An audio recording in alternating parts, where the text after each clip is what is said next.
नमस्कार, मी विशाल परदेशी. या बुलेटिनमध्ये आपलं सगळ्यांचं स्वागत. सुरुवात करतो आता क्षणाच्या जळगावमधल्या रावेर इथल्या ब्रेकिंग न्यूजने. जळगावच्या रावेर तालुक्यातील बोरखेड गावात घडलेल्या घटनेत 3 संशयित आरोपींनी गुन्ह्याची कबुली दिली. संशयित आरोपींनी बलात्कार करण्याच्या उद्देशाने या 4 अल्पवयीन मुलांची निर्घृणपणे हत्या केल्याचं पोलीस तपासात समोर आलं. न्यूज 18 लोकमतला मिळालेल्या सूत्रांच्या माहितीनुसार वैद्यकीय अहवालात या मृत्युमुखी पडलेल्या 4 अल्पवयीन मुलांमधील 14 वर्षीय मुलीवर लैंगिक संशयित आरोपीकडून अत्याचार करण्याचा प्रयत्न झाल्याचं समोर आलं आणि या घटनेतील ही आत्ताची सर्वात मोठी घडामोड, ही अपडेट आपण बघतो.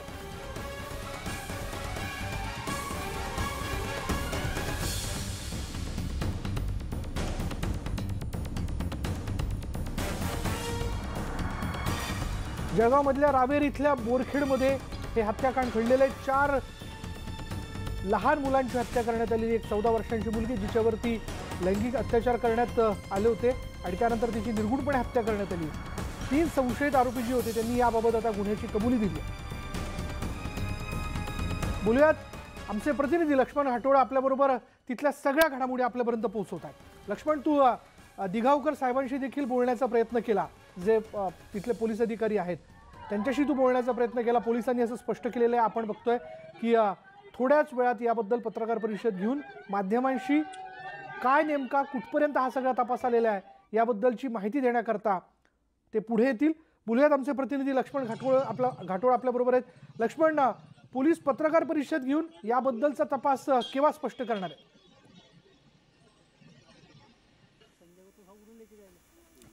लक्ष्मणशी आपला संपर्क होईलच. लक्ष्मणशी बोलण्याचा आपण प्रयत्न करू, कारण लक्ष्मण आपल्यापर्यंत याबद्दलच्या सगळ्या घडामोडी पोहोचवतोय. अगदीच जर आपण बघितलं तर थोडं सकाळी आज गृहमंत्र्यांनी पुन्हा एकदा या सगळ्या प्रकरणी पोलिसांशी चर्चा केली आणि त्यातनं फास्ट ट्रॅक कोर्टामध्ये हा खटला चालवला जाईल.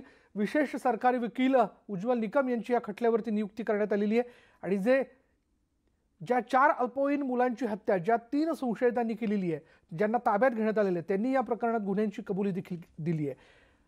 14 वर्षांची मुलगी होती या 4 जणांमध्ये, या 4 मुलांमध्ये, जिच्यावरती त्यांनी लैंगिक अत्याचार करण्याचा प्रयत्न केला. या सगळ्या प्रयत्नांना त्यांनी त्या मुलीची हत्या केली आणि इतर 3घांची हत्या केल्याचं कळतंय आणि कुऱ्हाडीने ही सगळी हत्या करण्यात आली. बोलूयात, आमचे प्रतिनिधी लक्ष्मण घाटोळ पुन्हा एकदा आपल्याबरोबर आहेत. लक्ष्मण, आत्ता या क्षणाचं अपडेट काय? कारण पोलिसांनी असं म्हटलं होतं किंवा यातले जे मुख्य पोलीस अधिकारी आहेत दिघावकर यांनी देखील स्पष्ट केलं होतं की लवकरच आम्ही माध्यमांशी संवाद साधू. कुठपर्यंत तपास आला?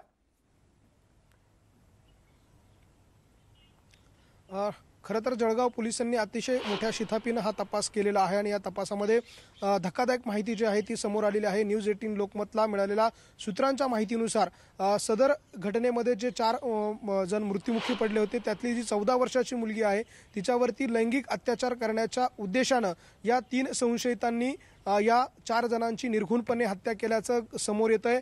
या प्रकरणाचा जो अहवाल आहे, वैद्यकीय अहवाल आहे लैंगिक अत्याचाराचा, तो अद्यापर्यंत पोलिसांच्या हवाली आलेला नाही, पोलिसांच्या ताब्यात आलेला नाही. त्यामुळे या घटनेमध्ये बलात्काराचा जो कलम आहे तो अद्यापर्यंत दाखल केलेला नव्हता. मात्र थोड्याच वेळामध्ये पोलिसांकडनं हा बलात्काराचा कलम जो आहे तो दाखल करून याबाबतची सविस्तर माहिती आणि अधिकृत माहिती जी आहे ती पत्रकार परिषदेच्या माध्यमातून दिली जाणार आहे. मात्र न्यूज 18 लोकमतला जी माहिती मिळालेली आहे, अधिकृत सूत्रांकडनं जी माहिती मिळालेली आहे त्या माहितीनुसार या घटनेमध्ये मृत्युमुखी पडलेल्या 14 वर्षीय मुलीवर लैंगिक अत्याचार करण्याच्या उद्देशानंच ही घटना घडलेली आहे आणि ही घटना ज्या वेळेला घडली रात्री 11 वाजेची ही घटना होती. या घटना ज्या संशयित आरोपी पकडण्यात आलेले आहे, या आरोपींमधला एक आरोपी जो आहे तो या मृत्युमुखी पडलेल्या मुलांचा मोठा भाऊ आहे, ज्याने आपल्याच मित्राला आपल्या घरातल्या कुटुंबातील सदस्यांवर घरामध्ये हे 4 जण एकटे आहे अशी माहिती दिली होती आणि त्यांच्यावरती लक्ष ठेवण्याची जबाबदारी दिली होती. मात्र या घटनेमध्ये मित्रानेच आपल्या मित्राचा घात केलेला आहे आणि मित्राच्या बहिणीवरती आणि तिच्या 3 भावांची हत्या करून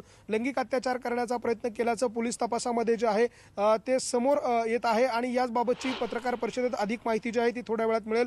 मात्र अतिशय धक्कादायक अशा प्रकारची ही घटना आहे, मानवतेला काळीमाग फासणारी घटना आहे आणि या संपूर्ण घटनेमुळे संपूर्ण जळगाव जिल्हा जो आहे तो हादरलेला आहे. महाराष्ट्राला देखील या संपूर्ण घटनेमध्ये हळहळ व्यक्त केली जाते. मात्र या घटनेमध्ये जे 3 आरोपी पोलिसांनी पकडलेले आहे, या 3 आरोपितांना संशयित आरोपितांना फाशीची शिक्षा द्यावी अशी मागणी या मुलांच्या या आरोपीच्या आईवडिलांनीच केलेली आहे. 3 आरोपी पकडण्यात आलेले आहेत, साधारण यांची वय काय असावीत? असं कळतं की ते अल्पवयीन आहेत, हे कितपत खरं? निश्चित हे तीनही आरोपी जे आहेत ते पोलीस तपासामध्ये त्यांनी अद्यापर्यंत तरी अल्पवयीन दाखवलेले आहे। एका आरोपी जो आहे त्याचं वय 16 वर्ष, एकाचं 15 वर्ष आणि एकाचं 16 वर्षाच्या आसपास वय आहे, अशी माहिती जी आहे ती पोलिसांकडून देण्यात आलेली आहे। आणि विशेष म्हणजे हे सर्व आरोपी जे आहे ते ज्या मुलांची हत्या करण्यात आली त्याच हत्या करण्यात आलेल्या मुलाच्या मोठ्या भावाचे मित्र आहे आणि त्यांनीच ही कृत्य केलेलं आहे। मध्यधुंद अवस्थेमध्ये त्या मुलीवरती लैंगिक अत्याचार करण्याच्या उद्देशानं हे 3 जण ह्या घराच्या ठिकाणी आले।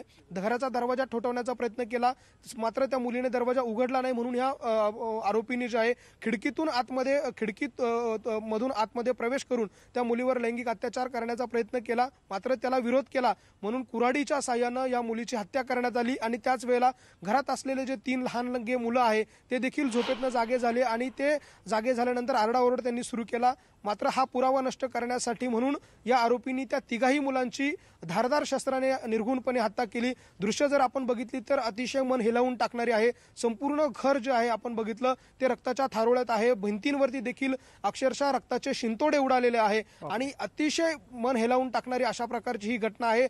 म्हणजे पुरोगामी महाराष्ट्राला काळीमा फासणारी अशा प्रकारची घटना आहे। मागणी केली जाते या सगळ्याच्यात लक्ष्मण की जे यातले आरोपी आहेत ज्यांनी हत्येची कबुली दिली आहे, आता ते अल्पवयीन आहेत हा एक वेगळा मुद्दा, पण यामध्ये कायद्याच्या दृष्टीने आणि त्यांनी केलेलं कृत्य लक्षात घेता त्यांना कठोरात कठोर शिक्षा व्हावी अशी मागणी जी आहे ती केली जाते। धन्यवाद या सगळ्या माहितीबद्दल। पण आपण जाणून घेऊयात नेमकं काय घडलं। जळगाव जिल्ह्यातील रावेर हत्याकांड यामध्ये पकडण्यात आलेल्या संशयित आरोपी त्यांच्या पालकांनी या घटनेत आपल्या मुलांना फाशीची शिक्षा द्यावी अशी मागणी केली आणि त्यांनी केलेलं कृत्य धक्कादायक आणि माणुसकीला काळीमा फासणार आहे अशी देखील संशयित आरोपी आणि त्यांच्या आईवडिलांनी न्यूज 18 लोकमतला बोलताना प्रतिक्रिया दिली आहे। रावेरमध्ये जी घटना घडली त्या घटनेमध्ये जे 3 संशयित आरोपी पोलिसांनी पकडलेले आहे, ज्यांनी गुन्ह्याची कबुली दिली, त्यांचे वडील आई आपल्यासोबत आहे। त्यांना ह्या घटनेबद्दल काय वाटतं आपण त्यांच्याकडनं विचारून घ्या। त्यांचेच मुलं ह्या घटनेमध्ये आरोपी आहे, त्यांना शिक्षा व्हायला हवी का असं आपण त्यांना विचार। क्या लगता है आपको उन्हें सजा होनी चाहिए? तो व्हायलाच पाहिजे ना, काय उसने करा तो व्हायलाच पाहिजे सजा। सजा नहीं भेटली तो कोई सुधरेगा क्या? सही है कि नहीं कि गलत बोल रहा? हाँ, सजा व्हायलाच पाहिजे, नहीं तो आज उनको सजा नहीं देंगे अपन तो दूसरा भी करने को तैयार रही कि गलत बोल रहा? हाँ, सही बोल रहा कि नहीं? सजा तो भेटा सिवाय रहने की। कौन सी सजा मिलनी चाहिए उनको? तुम बोलो वो काय, हम जहाँ बोले वो वहाँ तैयार है, तुमको गलत नहीं बोल रहे। क्या है, हम तो ऐसे को तो फांसी भी दिया था चलती मेरे को तो, काय गलत नहीं बोल रहा। आपण बघतोय की अशा प्रकारे आरोपीचे हे वडील आहे आणि त्यांनी देखील अतिशय संतप्त भावनेने प्रतिक्रिया दिली आहे की फाशीची शिक्षा दिली तरी देखील मान्य असेल, कारण हे कृत्यच तितकं दुर्दैवी आणि निंदनीय आहे। त्या मुलाची आई देखील आपल्या सोबत आहे। आरोपींच्या या 2 आरोपींच्या 2 आहेत नातेवाईक आई आहेत, त्यांना विचारूया क्या लगता है आपको उनको सजा होनी चाहिए?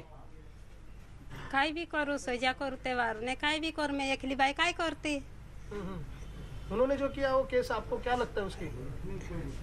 मैं काय कोई दम मैं अकेली बाई जात केस करते कसा भी करू तुम बाई की माई की सुन्यांनी ते मैं काय करलं? मुलांनी जे काही कृत्य केलं त्या कृत्याबद्दल काय वाटतं? त्या आरोपींना शिक्षा झाली पाहिजे असं वाटतं आपल्याला? हो, शिक्षा द्यायला पाहिजे। काय शिक्षा द्यायला पाहिजे त्यांना? आता मी काय सांगून दे? नाही, तुम्ही मुलाची आई आहात, किती दिवस मुलाला आपण आपलं समजा, पण आपलाच मुलगा असं काही कृत्य करतोय हे बघून आपल्याला कसं वाटतंय? काय शिक्षा व्हायला हवी? काय बी शिक्षा द्यायला पाहिजे त्याला। मुला जे अल्पवयीन आरोपी पोलिसांनी पकडलेले आहे, ताब्यात घेतले आले आहे, त्या आरोपींचे आई आणि वडील आपल्यासोबत होते। त्यांच्या या प्रतिक्रिया आहे, ज्या सर्वसामान्यांच्या प्रतिक्रिया आहे, ज्या प्रत्येक नागरिकाच्या प्रतिक्रिया आहे, त्याच प्रतिक्रिया यांच्या आहे। या सर्व आरोपींना फाशीची शिक्षा झाली तरी देखील वाईट वाटणार नाही, कारण त्यांनी केलेलं जे कृत्य आहे ते घृणास्पद आहे आणि निंदनीय आहे। हेमंत बागुलसह लक्ष्मण घाटोळ, न्यूज 18 लोकमत, रावेर।